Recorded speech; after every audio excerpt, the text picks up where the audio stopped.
अस्सलामुअलैकुम बच्चों। आज मैं तुम्हें एक सच्ची कहानी सुनाने जा रही हूँ अपने पड़ोस की एक मजलूम लड़की की। दिल थोड़ा भारी होगा लेकिन सुनना जरूर। उसका नाम था आयशा। बहुत मासूम थी वो। जब उसके माँ बाप इस दुनिया से चले गए, जिस उम्र में उसे प्यार और सहारा मिलना चाहिए था, उसी उम्र में उसके अपने ही भाई और भाभी उसे घर से निकाल देते हैं। लेकिन बच्चों, उससे पहले जो उसके साथ हुआ वो तो और भी ज्यादा दर्दनाक था।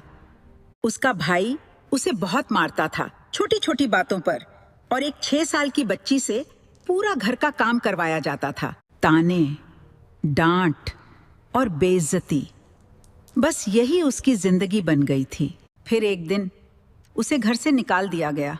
वो दरवाजे के बाहर खड़ी थी, समझ ही नहीं पा रही थी कहाँ जाए, क्या करे। सोच रही थी अगर पड़ोस में जाऊंगी तो लोग तरह तरह की बातें बनाएंगे, और अगर रिश्तेदारों के पास जाऊं तो वो भी मुझे ही गलत ठहराएंगे। वो कुछ देर बाहर खड़ी रही। उसकी आंखों में आंसू थे। उसे समझ नहीं आ रहा था कहाँ जाए, क्या करे। फिर उसने सोचा मैं कहीं नहीं जाऊंगी, और फिर वो चुपचाप अपने आंसू पोंछकर और वो सीधे रेलवे स्टेशन चली गई। वहीं एक कोने में जाकर बैठ गई। पूरी रात और पूरा दिन वो वहीं बैठी रही, भूखी, प्यासी, बिल्कुल अकेली।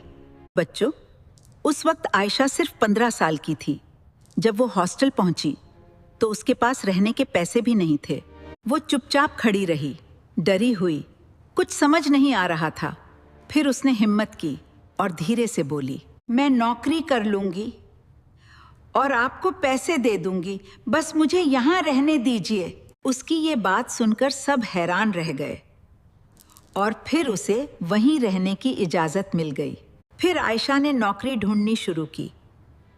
लेकिन बच्चों, उसे नौकरी मिलना आसान नहीं था। हर जगह लोग उसे नौकरी के लिए मना कर देते थे। कहते थे अभी तुम छोटी हो, सिर्फ 15 साल की हो। बहुत मुश्किल से उसे एक छोटी सी नौकरी मिली। और कभी कभी वो भी छूट जाती थी। दिन में वो काम करती और रात को पढ़ाई। कई बार तो भूखी ही सो जाती थी, लेकिन उसने हार नहीं मानी। इसी तरह उसने अपनी 10वीं भी पास की, 12वीं भी और ग्रेजुएशन भी। और फिर एक दिन उसे एक बहुत बड़ी कंपनी में नौकरी मिल गई। उस दिन उसकी मेहनत रंग लाई।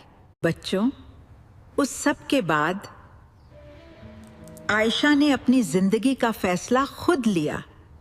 उसने अपनी पसंद से एक बहुत अच्छा लड़का चुना और उससे निकाह कर लिया। आज वो अपने ससुराल में इज्जत, सुकून और शुक्र के साथ खुशी खुशी जिंदगी जी रही है।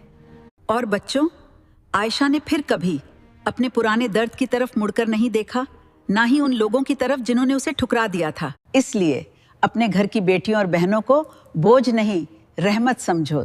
उनसे प्यार करो, इज्जत दो, क्योंकि वही तुम्हारे घर की असली बरकत होती हैं। और याद रखना, जिसका सहारा अल्लाह बन जाए उसे कोई गिरा नहीं सकता। अल्लाह हाफिज।